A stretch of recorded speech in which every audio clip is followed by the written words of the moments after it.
All right, so let's just finish up these last couple of slides. So like I was saying, developmental aspects of the integumentary system talked about the ectoderm forming the epidermis, the mesoderm forming the dermis and the hypodermis, the lanugo coat, which is the delicate hairs that are formed on a fetus during development and usually shed before birth, and the vernix caseosa, which is the like fatty cottage cheesy stuff that you see all over newborn babies, and that is formed inside the amniotic sac to help protect their skin.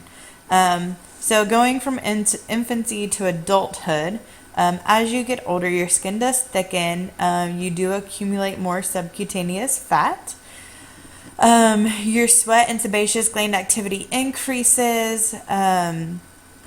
The effect of cumulative environmental assaults, so UV radiation, any kind of exposure to carcinogens, all of that kind of stuff is really going to show once you hit about age 30. And then scaling and dermatitis become more common as well. Aging skin, so the epidermal replacement slows, so it becomes a lot harder to repair the damaged tissue. The skin does become very thin, dry, and itchy because of decreased sebaceous gland activity. The subcutaneous fat is going to decrease. The elasticity of your skin also decreases. So that makes it more difficult for elderly to tolerate cold temperatures. And that is also what leads to those wonderful wrinkles we all have to look forward to.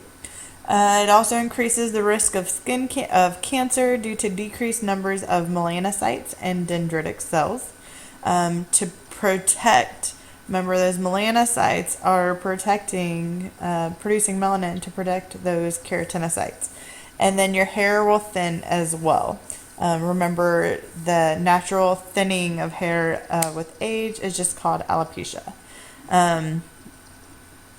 To delay aging skin, basically UV protection, sunscreens, good nutrition, vitamins, all of that wonderful stuff. Lots of fluids to help hydrate your skin, and very good hygiene. So I'll finish off talking about a couple extra skin homeostatic imbalances. There are some infections such as athlete's foot and jock itch. You'll see a picture on the next slide. That's actually, both of those are caused by a fungal infection. Boils and carbuncles, you'll see on the next slide, that's caused by bacteria. And then cold sores are actually caused by the herpes simplex virus.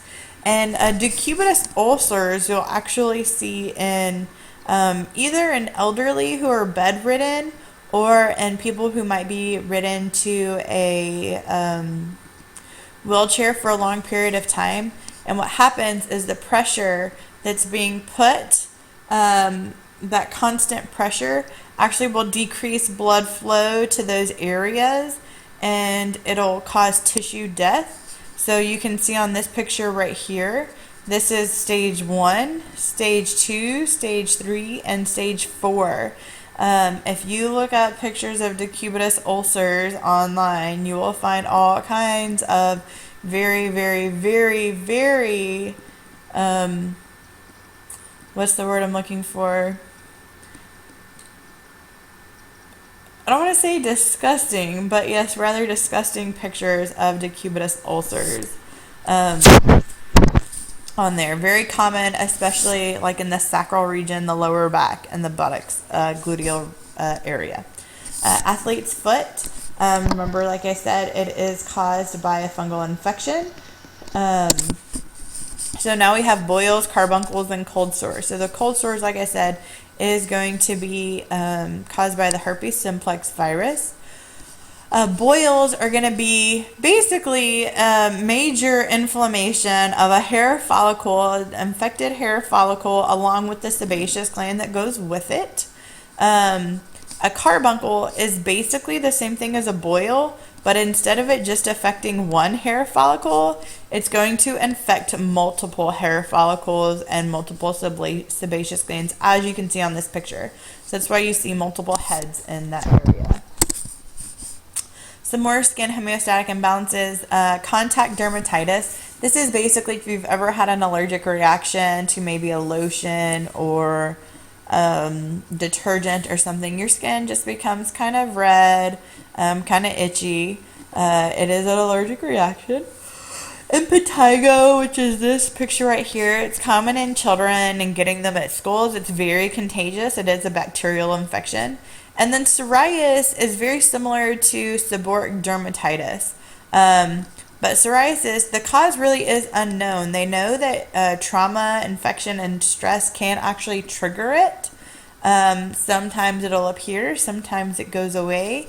The skin becomes very scaly looking with white patches, very common on like your scalp.